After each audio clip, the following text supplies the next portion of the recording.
നാമത്തെ കീർത്തിച്ചിടാം, യഹോവയ്ക്ക് പുതിയൊരു പാട്ടു പാടാം. അത്യുന്നത നാമത്തെ കീർത്തിച്ചിടാം, ഗംഭീര സ്വരമുള്ള കിന്നരങ്ങൾ കൊണ്ടും വിനയനാദം കൊണ്ടും അത്യുന്നതനെ സ്തുതിക്കാം. അവൻ നല്ലവനല്ലോ, സ്തുതിയെന്നും ഉള്ളത്. അവൻ നല്ലവനല്ലോ, ദയയെന്നും ഉള്ളത്. അവൻ നല്ലവനല്ലോ, സ്തുതിയെന്നും ഉള്ളത്. അവൻ നല്ലവനല്ലോ, ദയയെന്നും ഉള്ളത്.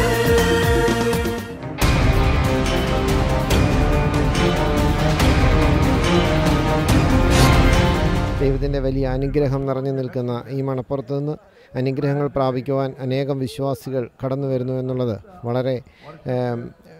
വളരെയധികം കൂടുതൽ ആൾക്കാർക്ക് വളരെയധികം ആശ്വാസം പകരുന്ന, കൂടുതൽ ആൾക്കാരെ ആകർഷിക്കുന്ന ഒരു കാര്യം തന്നെയാണ്. ഈ മണപ്പുറത്ത് കടന്നു വന്ന് സുവിശേഷം ശ്രദ്ധിക്കുകയും ദൈവത്തിലേക്ക് കൂടുതലായി അടുത്തു വരികയും ചെയ്യുന്നതിന് എല്ലാവരെയും പ്രത്യേകമായിട്ട് ക്ഷണിക്കുന്നു. എനിക്ക് ചെറുപ്പകാലത്ത് കിട്ടിയ സുവിശേഷത്തിൻ്റേതായ ആ മർമ്മങ്ങൾ പുതുതലമുറയ്ക്കും കിട്ടണമേ എന്ന് പ്രത്യേകമായിട്ട് ആഗ്രഹിക്കുകയും പ്രാർത്ഥിക്കുകയും ചെയ്യുന്നു. എല്ലാവരെയും ദൈവം സമൃദ്ധമായി അനുഗ്രഹിക്കട്ടെ.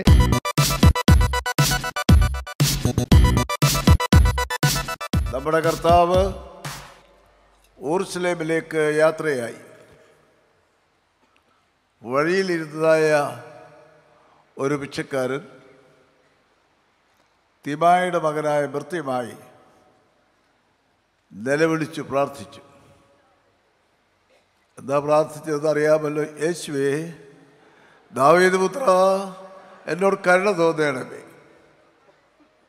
അല്ലെങ്കിൽ നാം പ്രാർത്ഥിക്കുന്ന ആ പ്രാർത്ഥന അവൻ ആദ്യം പ്രാർത്ഥിച്ച പ്രാർത്ഥനയല്ല. പക്ഷേ ഈ ചുറ്റുപാട് ഉണ്ടായിരുന്നവർക്ക് ആർക്കും അത് ഇഷ്ടപ്പെട്ടില്ല. എല്ലാവരും പറഞ്ഞ് അവരോട് മിണ്ടാതിരിക്കാൻ പറഞ്ഞു. യാത്ര പോകുന്നവരെ ശല്യപ്പെടുത്താതിരിക്കുക. യേശു ദൃഢനിശ്ചയത്തോടുകൂടി യെരൂശലേമിലേക്ക് പോവുകയാണ്. അതിന് പിൻപിലെ ചരിത്രം നമുക്കറിയാമല്ലോ. മറുരൂപ മലയിൽ യേശു ശിഷ്യന്മാരായ യാക്കോബും യോഹന്നാനും പത്രോസും കൂടി ഉണ്ടായിരുന്നു. ആ സമയത്ത് ദൈവത്തിൻ്റെ സാന്നിധ്യത്തെ പ്രകാശിപ്പിക്കുന്ന മേഘതമസ് വന്ന് മൂടി.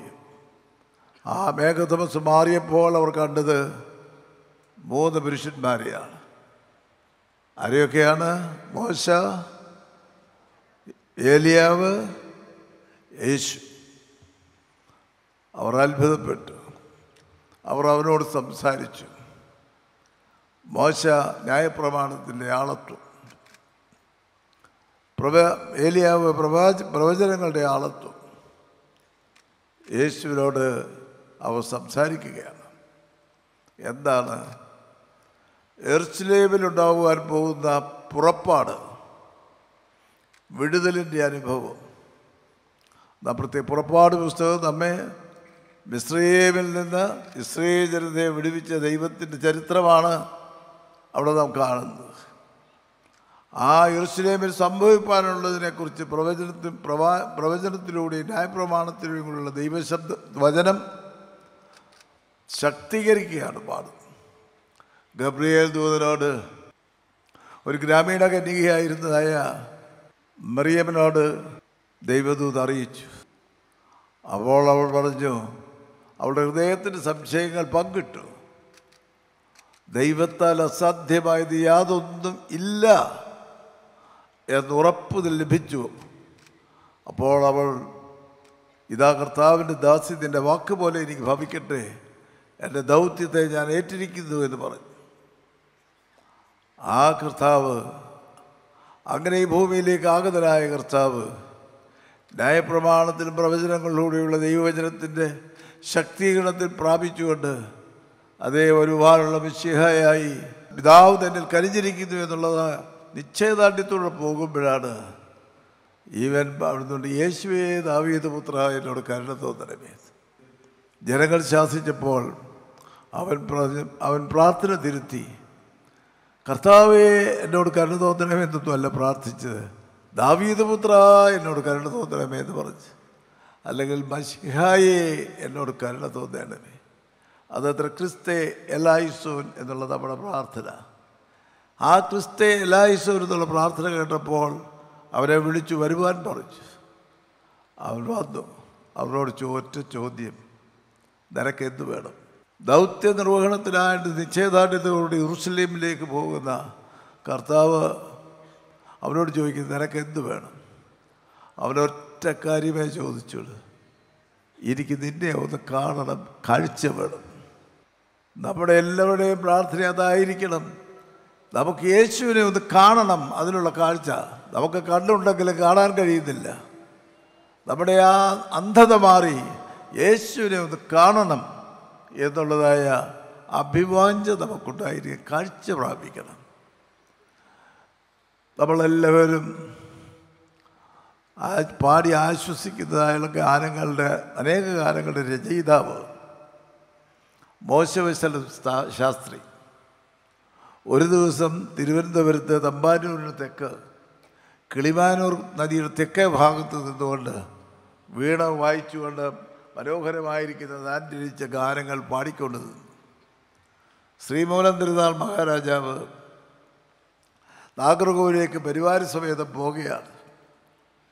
ഈ ഗാനം അദ്ദേഹത്തിന് ശ്രദ്ധിച്ചപ്പോൾ അദ്ദേഹം രഥം നിർത്തി ഈ അദ്ദേഹത്തെ വിളിച്ചു. നിങ്ങളാരാണ്, എന്താണെന്ന് ചോദിച്ചു. നിങ്ങൾ എന്നാ ഈ പാടുന്നതെന്ന് പറഞ്ഞു. അപ്പോൾ ശാസ്ത്രിയാർ പറഞ്ഞു, ഞാൻ കണ്ട എൻ്റെ യേശുവിനെ സ്തുതി പാടുകയാണെന്ന് പറഞ്ഞു. ഞാൻ കണ്ട എൻ്റെ യേശുവിൻ്റെ ആ ഗാനങ്ങൾ എത്രയോ മനോഹരമാണ്. ഞാൻ ആഗ്രഹിക്കുന്നുണ്ട് യേശുദാസിനെ ഒന്ന് വരുത്തി ഈ യോഗത്തിൽ ഒരു 4-5 ഗാനങ്ങൾ അദ്ദേഹം രചിച്ച ഗാനത്തിൻ്റെ രാഗത്തിൽ പാടി കേട്ടാൽ കൊള്ളാമായിരുന്നു എന്ന് എനിക്കൊരാഗ്രഹമുണ്ട്. നടക്കുമെന്ന് എനിക്കറിയത്തില്ല. ഏതായാലും പോകട്ടെ. അപ്പോൾ രാജാവ് പറഞ്ഞു, എനിക്ക് വളരെ ഇഷ്ടപ്പെട്ടു. ഞാൻ മടങ്ങി വരുമ്പോൾ നീ എന്നെ കൊട്ടാരത്തിൽ വന്ന് കാണണം, എനിക്കിതിൻ്റെ ഗാനങ്ങൾ കേൾക്കണമെന്ന് പറഞ്ഞു. അങ്ങപ്പോൾ രാജാവ് നാഗർകോവിലേക്ക് പോയി ഏതാനും ആഴ്ച കഴിച്ച് മടങ്ങി വന്നു. സമയം കൊണ്ട് ഗാനങ്ങൾ പാടുന്ന കഴിവുകൾ മാത്രമല്ലായിരുന്നു, നല്ല ചിത്രരചനയ്ക്കുള്ളതായ പ്രാഗൽഭ്യവും അദ്ദേഹത്തിൻ്റെ കരങ്ങൾക്കുണ്ടായിരുന്നു. മനോഹരമായിരിക്കുന്ന ആ ഒരു സീനറിയുടെ പ്രകൃതിയുടെ മനോഹരമായിരിക്കുന്ന ഭംഗിയുള്ളത്, അല്ല ആളിനെ ഒന്നും ഭരിച്ചില്ല. പ്രകൃതിയുടെ ഭംഗി, ദൈവം നൽകിയതായുള്ള ഈ പ്രകൃതിയുടെ ഭംഗിയെക്കുറിച്ചൊരു ചിത്രമുണ്ടാക്കി. അദ്ദേഹം അത് ആദരവോടുകൂടെ രാജസന്നിധിയെ സമർപ്പിച്ചു. രാജാവ് സംപ്രീതനായി. ഗാനങ്ങൾ പാടുവാനായിട്ട് പറഞ്ഞു. അദ്ദേഹം 3 ഗാനങ്ങൾ പാടി. അത് കേട്ടപ്പോൾ രാജാവ് ചോദിച്ചു, നിനക്കെന്ത് ഞാൻ സമ്മാനം തരണം? അദ്ദേഹം പറഞ്ഞു, എനിക്ക് 2 ആഗ്രഹങ്ങളുണ്ട്. ഒന്ന്, ഈ നദിക്ക് അങ്ങേക്കര, അതായത് ആ കാലഘട്ടത്തിൽ ആ നദിയുടെ തെക്കേക്കര ഇത് പാടാൻ ഒക്കൂ. നദിയുടെ വടക്കേക്കര എന്ന് പറയുന്നത് ശ്രീ പത്മനാഭസ്വാമി ക്ഷേത്രത്തിന് ചുറ്റുമുള്ളതായ അവിശുദ്ധ സ്ഥലമാണ്. തമ്പാനൂർ റോഡിന് വടക്കുവശത്തും വേണമെങ്കിലാകാം. എന്നാൽ തമ്പാനൂരുണ്ടെങ്കിൽ ആറിനും ഇടയ്ക്കുള്ളതായ ആ സ്ഥലത്ത് ക്ഷേത്ര പരിസരത്ത് പാടുവാൻ പാടില്ല. ഇന്ന് രാഷ്ട്രീയ വിശകലനം നടത്തുന്നതായ ആ വലിയ മൈതാനത്ത്, ക്ഷേത്രത്തിൽ കോട്ടയ്ക്ക് പുറത്തുള്ള മൈതാനത്ത് നിന്ന് ഒരിക്കലൊന്ന് പാടാൻ എനിക്കൊരു അനുവാദം തരണമെന്ന് പറഞ്ഞു. അദ്ദേഹം അതാണ് ചോദിച്ചത്. ധനവും പ്രതാപവും ശക്തിയും ഒന്നുമല്ല. രണ്ടാമത് അദ്ദേഹം ചോദിച്ചത്, ഞങ്ങൾ ജീവിക്കുന്ന കർത്താവിനെ ആരാധിക്കുന്നവരാണ്. കർത്താവ് ഉയർത്തെഴുന്നേറ്റ ദിവസം ഞങ്ങൾക്ക് വിശുദ്ധ ദിവസമാണ്. അന്ന് കർത്താവിനെ ആരാധിപ്പാനായിട്ട് ഞങ്ങൾക്ക് ഞായറാഴ്ച അവധി ദിവസമായിട്ട് അനുവദിച്ച് തരണം. ഞങ്ങളുടെ ജന്മിമാർ അന്ന് ഞങ്ങളെ പാഠങ്ങളിൽ പ്രവർത്തിക്കുക ജോലിക്ക് നിർബന്ധിക്കുന്നു എന്ന് പറഞ്ഞു. അങ്ങനെയാണ് തിരുവിതാംകൂറിലെ വേണാട്ടിൽ ഞായറാഴ്ച അവധി ദിവസമായത്. ഒന്ന് ഓർത്തു നോക്കണം. അദ്ദേഹം പണം ചോദിച്ചിട്ട് പ്രതാപം ചോദിച്ചില്ല. നമ്മളായിരുന്നില്ല എന്തായാലും കിട്ടാവുന്നതെല്ലാം ചോദിച്ചേരും, ഒന്നും കിട്ടാതെ മടങ്ങിപ്പോരുകയും ചെയ്തു. അദ്ദേഹം ഇത് രണ്ടും അനുവദിച്ചു. യേശുവിനെ ഒന്ന് കാണുക, ആ കണ്ട യേശുവിനെ പ്രകീർത്തിക്കുക, അതായിരിക്കണം ജീവിതത്തിൻ്റെ ലക്ഷ്യം എന്ന് നാം പ്രത്യേകിച്ച് ഓർത്തിരിക്കേണ്ടതാണ്. രണ്ടാമത് മറ്റൊരു സംഭവം കൂടി ഞാൻ ഓർമ്മിപ്പിക്കുവാൻ ആഗ്രഹിക്കുകയാണ്. യേശുവിനെ കാണുമ്പോൾ നമ്മളെന്താ കാണുന്നത്? ആരെയാണ് കാണുന്നത്? എന്നെ കണ്ടവൻ എൻ്റെ പിതാവിനെ കണ്ടിരിക്കുന്നു. യോഹന്നാന്റെ പുസ്തകത്തിൽ പറയുന്നു, ദൈവത്തെ ആരും ഒരു നാളും കണ്ടിട്ടില്ല, തൻ്റെ ഏകജാതനായ പുത്രൻ അവനെ വെളിപ്പെടുത്തി തന്നിരിക്കുന്നു. വചനം ജഡമായി തീർന്നു, കൃപയും സത്യവും നിറഞ്ഞവനായി ഞങ്ങളുടെ ഇടയിൽ പാർത്തു. ഞങ്ങൾ അവനെ കണ്ടു, അവൻ്റെ തേജസ് കണ്ടു. ഞങ്ങൾ കണ്ടു, കേട്ടു, തൊട്ടു. ഇത് ഞങ്ങൾ നിങ്ങളോട് പ്രസംഗിക്കുന്നുവെന്നത്ര ആദിമ ശിഷ്യന്മാരുടെ പ്രഖ്യാപനം. അതുകൊണ്ട് ഈ പിശക്കാരനും പറഞ്ഞത്, യേശു മശിഹായേ, എന്നോട് കണ്ണ് തോന്നണമേ, നിനക്ക് എന്ത് വേണം? എനിക്ക് കാഴ്ച പ്രാപിക്കണം. എന്തിന്? എനിക്ക് നിന്നെ ഒന്ന് കാണാൻ. ഇതായിരിക്കണം നമ്മുടെ പ്രാർത്ഥന. ഈ വർഷത്തെ നമ്മുടെ വചന കേൾവി ഫലമായി നമ്മൾ തിരിച്ചു പോകുമ്പോൾ നമ്മുടെ പ്രാർത്ഥന എന്ന് ഞാൻ ഓർമ്മിപ്പിക്കട്ടെ. ഈ പശ്ചാത്തലത്തിൽ നമ്മളേവരും ആദരിക്കുന്നതായ മന്മഥൻ സാറിൻ്റെ ഒരു ചെറിയ കവിതയുണ്ട്. അതിലെ ഒരാശയം നമ്മളെ വാസ്തവം പറഞ്ഞു കഴിഞ്ഞാൽ നമ്മളെ ചിന്തിപ്പിക്കേണ്ടതായ ഒരാശയമാണ്.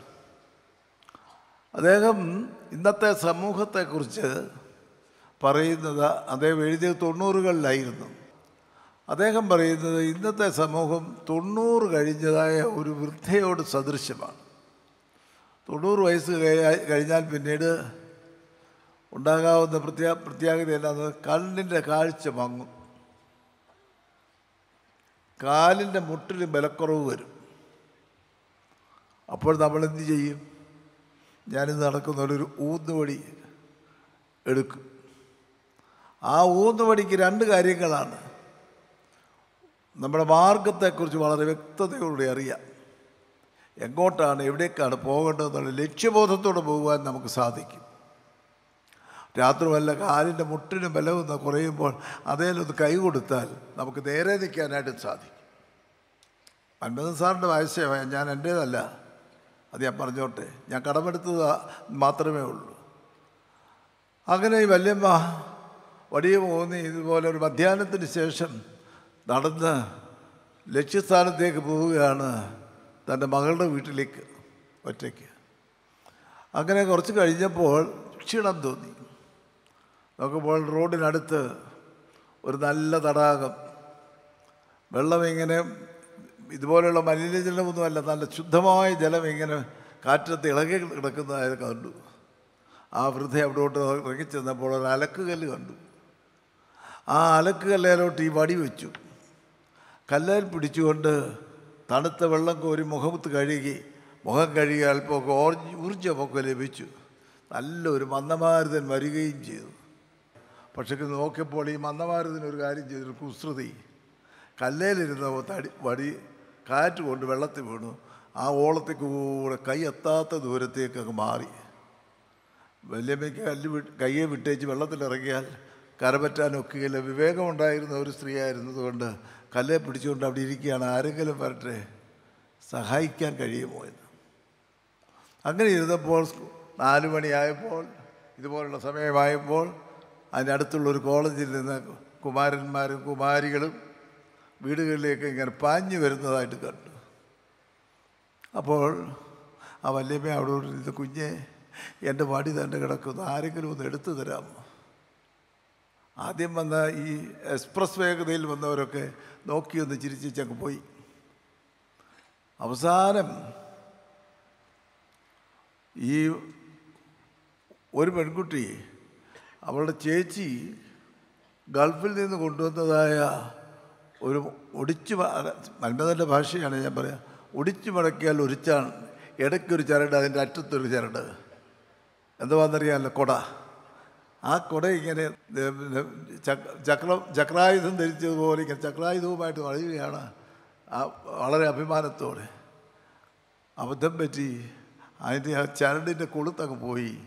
ഇതിങ്ങനെ കറങ്ങിക്കൊണ്ടിരുന്നത് നേരെ ചെന്ന് വെള്ളത്തിൽ വീണു. അപ്പോൾ വല്യപ്പ പറയുകയാണ്, എൻ്റെ കുഞ്ഞെ തേണ്ട എൻ്റെ വടി അങ്ങോട്ട് പോയത് എടുക്കുക.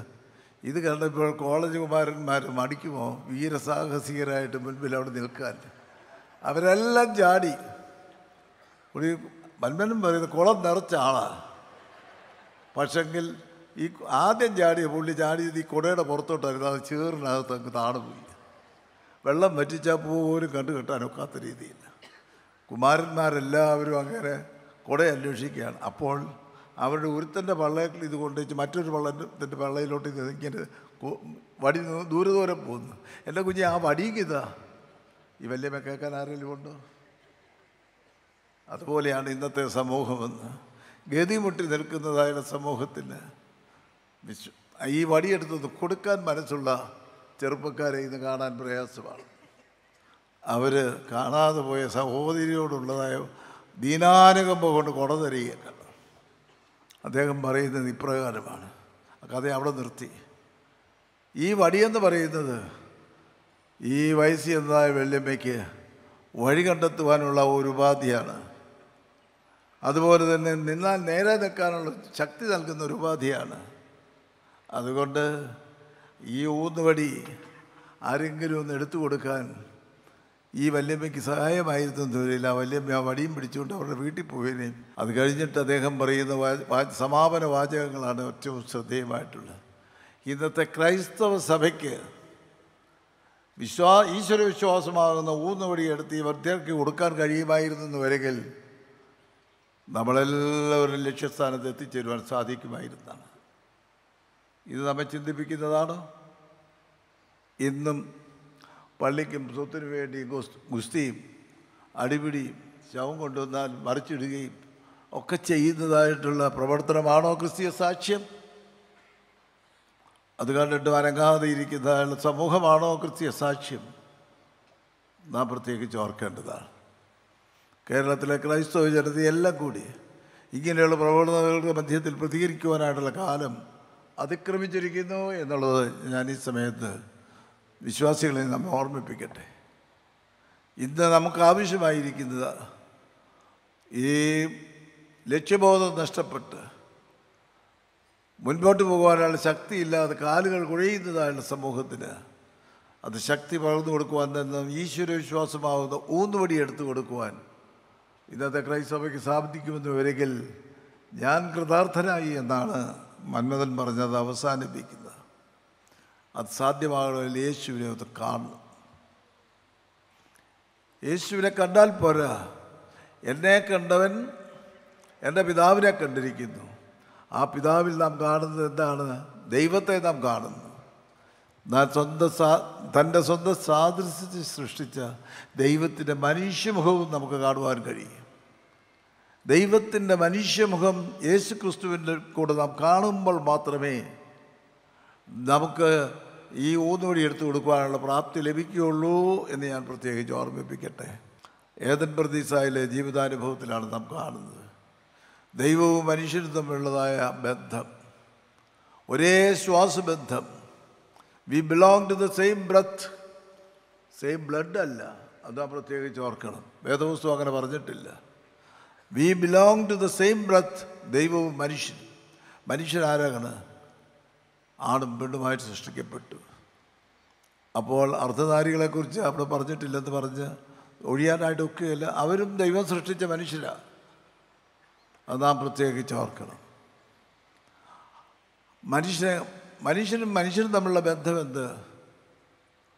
അസ്ഥിക്ക് അസ്ഥിയും മാംസത്തിന് മാംസവും. ഏത് വംശക്കാരനായാലും, ഏത് ജാതിക്കാരനായിരുന്നാലും, ഏത് ഭാഷക്കാരനായിരുന്നാലും, ഏത് കുലത്തിൽപ്പെട്ടവനായിരുന്നാലും മനുഷ്യൻ്റെ അസ്ഥികളെല്ലാം ഒരേ രീതിയിൽ, ഒരേ എണ്ണം. ഓരോ അസ്ഥിയുടെയും പ്രായോഗികതയും ഒരേ രീതിയിൽ തന്നെ നാം പ്രത്യേകിച്ച് ഓർക്കണം. അവിടെയാണ് ഐക്യം. എന്നാൽ വ്യത്യസ്തമായിരിക്കുന്നതായ രീതികളാണ് ഓരോ എല്ലാം മാംസപേശികളും പ്രവർത്തിക്കുന്നതെന്ന് വരികിലും അതിലൊരു ഐക്യതയുണ്ട്. അതാണ് മാനവികതയുടെ ഐക്യത എന്ന് പറയുന്നത്. ദൈവത്തിൻ്റെ പ്രതിച്ഛായയായി സൃഷ്ടിച്ച മനുഷ്യനിൽ ദൈവത്തിൻ്റെ മനുഷ്യമുഖം നാം കാണണം. സുപ്രസിദ്ധ ചിന്തകനായിരിക്കുന്ന കേശവ് ചന്ദ്ര സെൻ, ബംഗാളി ഹൈന്ദവ തത്വചിന്തകൻ പറയുന്നു, എല്ലാ അവതാര പുരുഷന്മാരെയും ഞാൻ നോക്കുമ്പോൾ ദൈവത്തിൻ്റെ മനുഷ്യമുഖം കാണുവാൻ കഴിയുന്ന നസ്രായനായ യേശുവിൽ മാത്രമെന്ന് അദ്ദേഹം പറഞ്ഞ ഒരു പ്രസ്താവനയുണ്ട്. അതിനെ ഏറ്റുപറഞ്ഞുകൊണ്ടാണ് സ്വാമി വിവേകാനന്ദൻ പറഞ്ഞത്. തിരുമേനി പറഞ്ഞല്ലോ, സ്വന്തം മറ്റുള്ളവർക്ക് വേണ്ടി ജീവിക്കുന്ന ഒരു ക്രൈസ്തവ വിശ്വാസത്തെക്കുറിച്ച് സ്വാമി വിവേകാനന്ദൻ പറഞ്ഞത്, യേശു ക്രിസ്തുവിൽ ഞാൻ കാണുന്നത് മറ്റുള്ളവർക്ക് വേണ്ടി ജീവിച്ച ഒരു മനുഷ്യൻ, ദൈവത്തിൻ്റെ പ്രതിച്ഛായയെ സൃഷ്ടിച്ച മനുഷ്യനെ ഞാൻ കാണുന്നുവെന്നാണ് സ്വാമി വിവേകാനന്ദൻ്റെ പ്രസ്താവനയുടെ ചുരുക്കം. ദൈവത്തിൻ്റെ സ്വന്തം സാഹസ് സൃഷ്ടിച്ച മനുഷ്യനെ ആരും ഒരു നാളും കണ്ടിട്ടില്ല. തൻ്റെ ഛായയെ സൃഷ്ടിച്ച മനുഷ്യനെ നമുക്ക് കാണണമെന്ന് വരികിൽ മറ്റുള്ളവർക്ക് വേണ്ടി ജീവിതത്തിൻ്റെ ധന്യമായിരിക്കുന്ന ആളെ പ്രചോദനം നൽകുവാൻ തക്കവണ്ണം നാം ശ്രദ്ധിക്കുമെന്ന് വരികിൽ സാധിക്കും.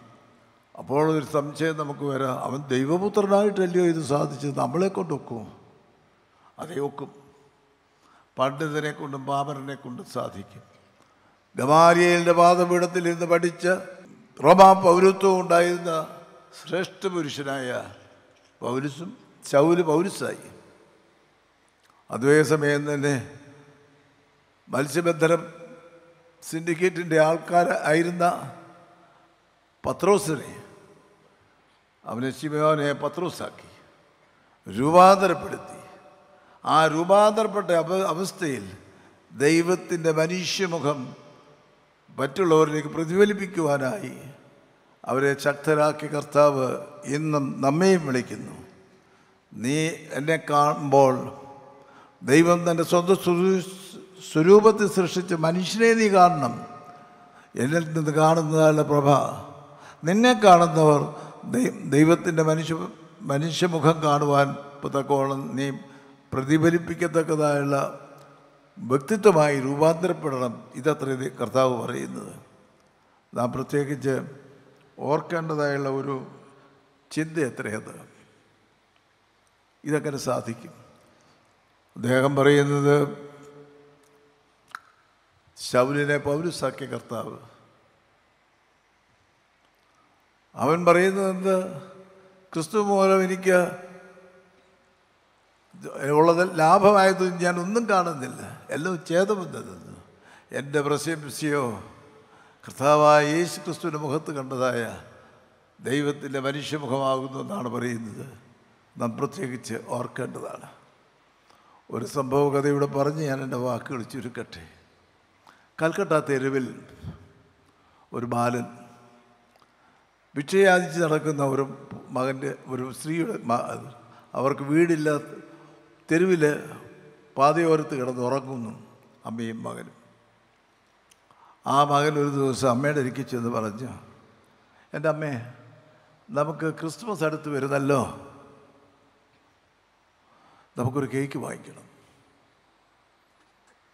ആ അമ്മ പറഞ്ഞു, എൻ്റെ കുഞ്ഞ്, എൻ്റെ കയ്യിൽ കാശൊന്നുമില്ല, ഒരു നിവൃത്തിയുമില്ല എന്ന് പറഞ്ഞു.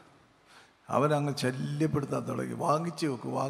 ഉടനെ അമ്മ പറഞ്ഞു, നീ ഒരു കാര്യം ചെയ്യ്, യേശുവിനോട് പ്രാർത്ഥിക്കുക, യേശു നിനക്ക് കേക്ക് വാങ്ങിച്ചു തരുമെന്ന്. അപ്പോൾ ഈ കൊച്ചന് അന്ന് തൊട്ട് പ്രാർത്ഥിക്കാൻ തുടങ്ങി, യേശുവേ, എനിക്ക് ക്രിസ്മസിൻ്റെ രാത്രി ഒരു കേക്ക് മുറിക്കാനായിട്ട് ഒരു കേക്ക് തരണേ. പക്ഷെങ്കിൽ 24-ാം തീയതി വൈകിട്ടായപ്പോഴും ഒരു കേക്കും കൈ കിട്ടിയില്ല. അവൻ മടുത്തു പോയില്ല. നിശ്ചയദാർഢ്യത്തോടെ അവൻ്റെ അമ്മ പറഞ്ഞത് ശരിയാണെന്നുള്ള വിചാരത്തിൽ അവൻ പ്രാർത്ഥിച്ചുകൊണ്ട് റോഡിലേക്ക് ഇറങ്ങി. കേക്ക് കടയുടെ മുമ്പിൽ ചെന്ന് ഇങ്ങനെ അവിടെ ഇരിക്കുന്ന വിവിധ രീതിയിൽ അലങ്കരിച്ചിരിക്കുന്ന കേക്കൊക്കെ കണ്ട് വെള്ളം ഊറിക്കൊണ്ട് അവിടെ നിൽക്കുക, തൊണ്ട നനച്ചുകൊണ്ട് നിൽക്കുകയാണ്.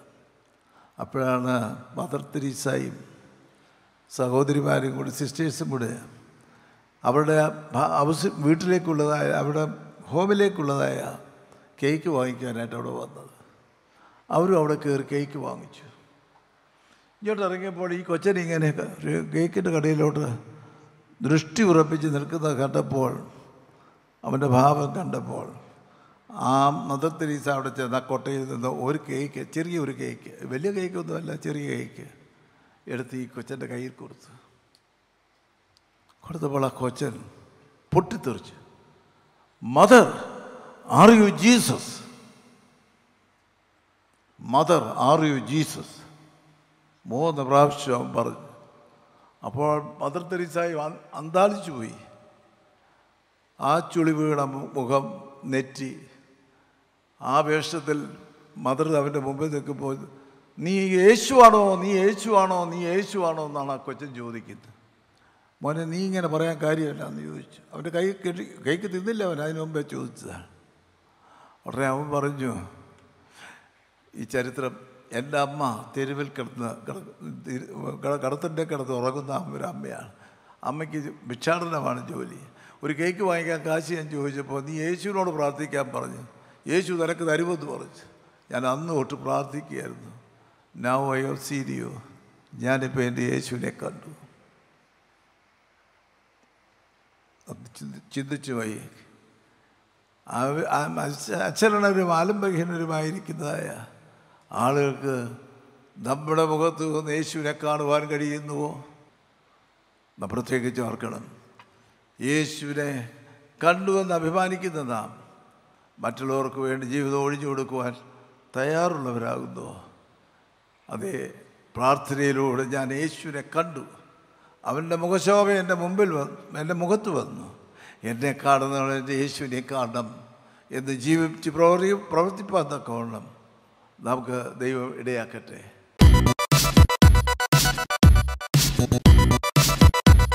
ഒരു പന്തലിൻ്റെ കീഴിൽ തന്നെ ഇത്രയും പല വിശ്വാസത്തിലുള്ളവർ ഒരുമിച്ച് വന്നിരുന്ന ദൈവവചനം കേൾക്കുമ്പോൾ അത് വലിയ ഒരു അനുഭവമാണ്.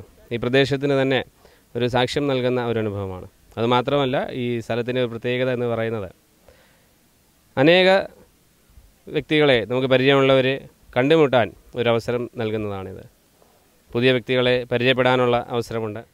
ഇവിടെ വരുന്നത് വചനം കേൾക്കുന്നതിന് ഉപരിയായി അത് വചനം കേട്ട് നമ്മൾ മടങ്ങി പോകുമ്പോൾ നമ്മുടെ ജീവിതത്തിൽ എന്തെങ്കിലുമൊക്കെ പ്രയോജനമുണ്ടാകുന്ന രീതിയിൽ നമുക്ക് ജീവിക്കാനായിട്ട് സാധിക്കണം.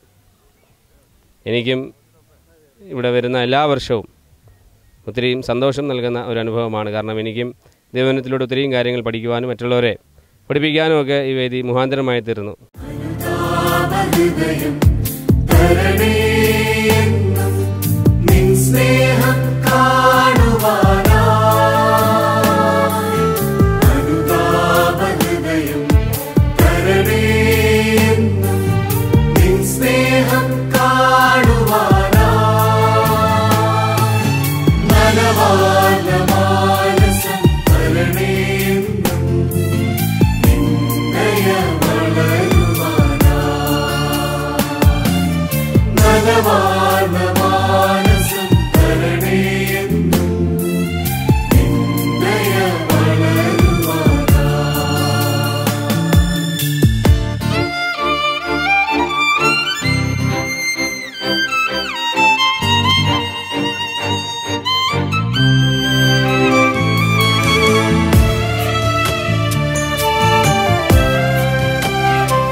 കാത്തിരുന്നു